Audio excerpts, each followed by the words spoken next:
Un saluto ai nostri amici telespettatori, eccoci come di consueto con l'appuntamento con Family, salute e benessere. Oggi è nostro gradito ospite il dottor Piero Brosolo, che è direttore della struttura operativa complessa di gastroenterologia dell'azienda sanitaria del Friuli Occidentale, ossia ci trasferiamo nella destra tagliamento, ci trasferiamo a Pordenone. Buongiorno dottor Brosolo, grazie per aver accolto il nostro invito e sappiamo che in questo momento lei ha pazienti che la stanno attendendo, quindi cercheremo di essere veloci in questo incontro, in questa rubrica. Come? Non l'ho capito, non l'ho sentito. Ha messo il cartello fuori dalla porta. Ha messo il cartello fuori dalla porta. Senta, dottor Brosolo, intanto cominciamo a parlare dell'attività, soprattutto in questo periodo, perché ci sono ancora dei dubbi, ci sono ancora delle paure per il fatto di doversi rivolgere alle strutture sanitarie, paure che stanno lentamente scemando. Comunque, il tema è sempre molto attuale. Come avete potuto operare in questo periodo e come state continuando a fare?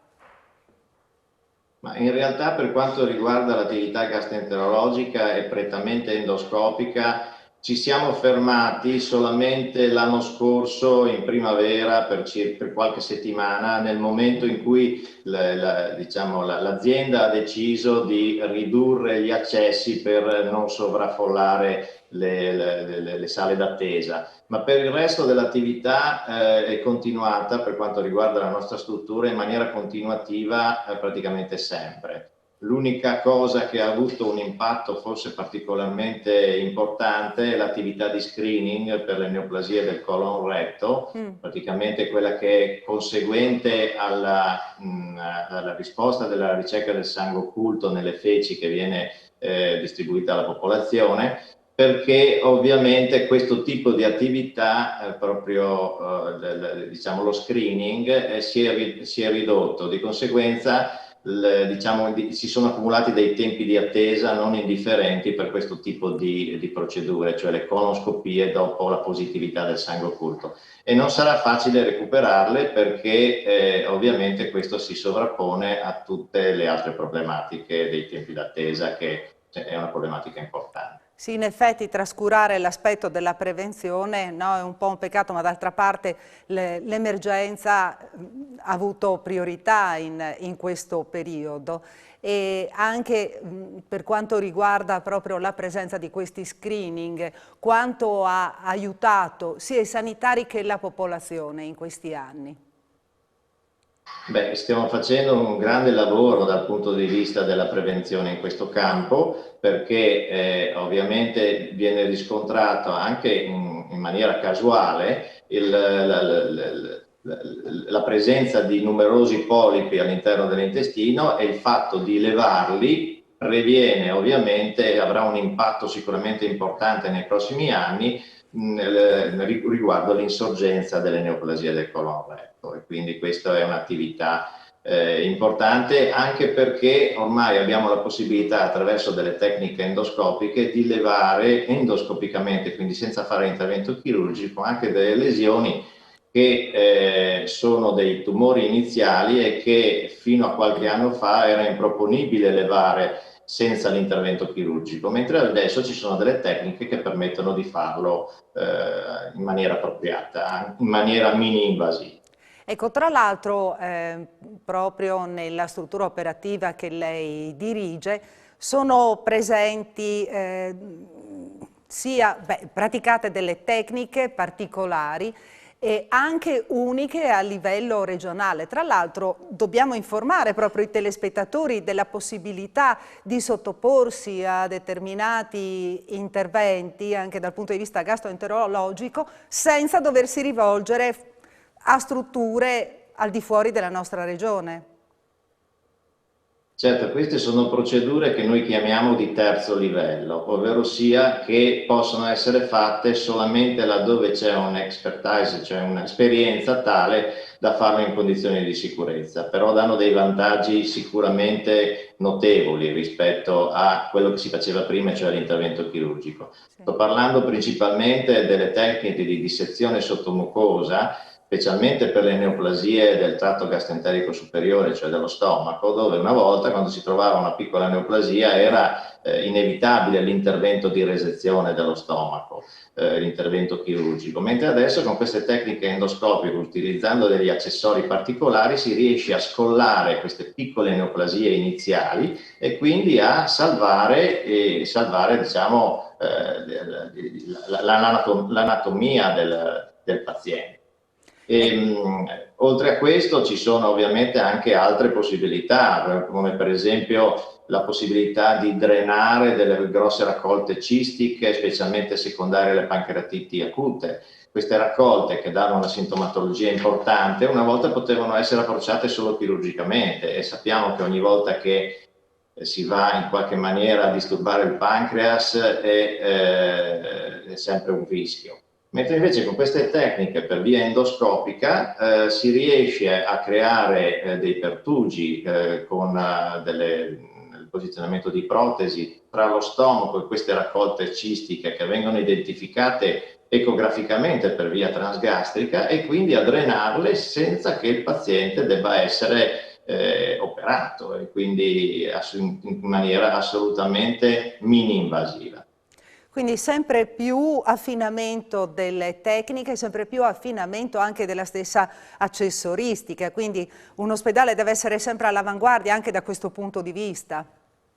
Certo, questo ovviamente ha dei costi, però sono dei costi che poi, quando si considera tutto, e cioè l'utilizzo del personale, la presenza dell'anestesista, l'occupazione della sala operatoria, i giorni di ricovero, l'intervento chirurgico di per sé, sono costi che alla fine sono nettamente inferiori, e specialmente quello che è il costo più basso è la sofferenza del paziente, perché è diverso un intervento chirurgico su una pseudocisti che richiede un periodo poi di recupero lungo in sede di ricovero, rispetto a un trattamento endoscopico per cui dopo 3 giorni il paziente va a casa.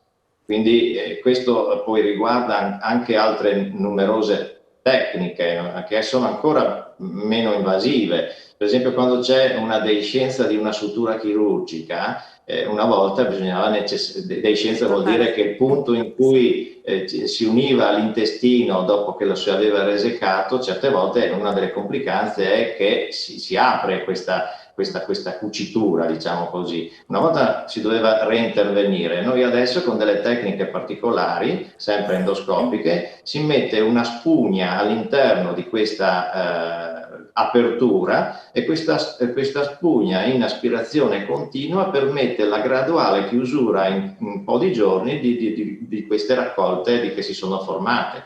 Quindi anche questo è un accessorio che ha i suoi costi, ma sono nettamente inferiori complessivamente rispetto a quelli che sono i costi di una degenza di un intervento chirurgico. Quindi il futuro della gastroenterologia, sempre meno intervento chirurgico in sostanza. Certo, però la gastroenterologia non è solamente Certo. l'attività endoscopica, noi siamo degli internisti e ci occupiamo anche di patologie di tipo internistico, che hanno però ovviamente anche dei collegamenti con l'attività chirurgica. Per esempio, faccio l'esempio delle malattie infiammatorie croniche dell'intestino. Le malattie infiammatorie croniche dell'intestino sono una realtà che sta emergendo in maniera assolutamente preponderante, e cioè ormai questo tipo di patologia ha raggiunto una frequenza simile a quella della celiachia, cioè dell'intolleranza al glutine, cioè una persona su 200-250 è affetta da queste patologie. Le malattie infiammatorie croniche sono particolarmente debilitanti in alcune situazioni, perché tanto sono croniche, e quindi uno se le trascina per anni e anche per tutta la vita, ma in secondo luogo riguardano una popolazione giovane, e quindi che richiede una particolare attenzione, anche perché in età lavorativa, con problemi psicologici e via di seguito. Ecco, dottor Brosolo, mi tolga una curiosità: perché l'incidenza è aumentata? Cioè, scorretti stili di vita, come mai? questo incremento? Ma in realtà l'eziologia, la causa di queste patologie non è ben nota. Verosimilmente è multifattoriale e quindi ci sono delle problematiche ambientali, ci sono delle problematiche che riguardano la genetica, cioè l'individuo, e quindi ci sono più fattori che si intersecano a vicenda e che rendono difficile un inquadramento preciso dell'eziologia, cioè della causa di queste patologie. Ma La forse fortuna è anche che perché magari adesso ci sono strumenti diversi e si riescono a individuare maggiormente rispetto al passato, perché una volta non si riusciva a dare una classificazione, no? questo senz'altro, però non c'è solo questo, perché Sì, l'incidenza comunque è aumentata, quindi sicuramente ci devono essere dei fattori ambientali che in qualche maniera hanno influenzato, anche perché ci sono certe diciamo, aree geografiche dove la patologia è più frequente rispetto ad altre, quindi sicuramente ci sono anche ad queste esempio ci motivazioni. faccia qualche riferimento, ad esempio Per quali aree esempio, geografiche? sicuramente la possibilità diagnostiche sono differenti e quindi far emergere queste Sì, patologie in certe aree geografiche è sicuramente sì. ridotta, però per esempio popolazioni dei paesi del cosiddetto terzo mondo sembrano meno affette da questo tipo di patologia, mentre invece le popolazioni occidentali, specialmente parliamo dei paesi del nord Europa, sono storicamente più diciamo, interessate dalla patologia. Comunque adesso abbiamo la possibilità anche di trattarle in maniera adeguata. Dottor Brosolo, siamo già giunti al termine della trasmissione. Io spero di averla ancora nostro ospite anche per continuare magari la nostra chiacchierata e per approfondire ulteriori aspetti e ulteriori tecniche che voi state praticando appunto nell'ospedale della Destra Tagliamento. Non posso fare altro che ringraziarla per la partecipazione, ringraziare i nostri amici telespettatori ai quali do appuntamento a martedì prossimo sempre alle 13:15 qui su Telefriuli. Arrivederci.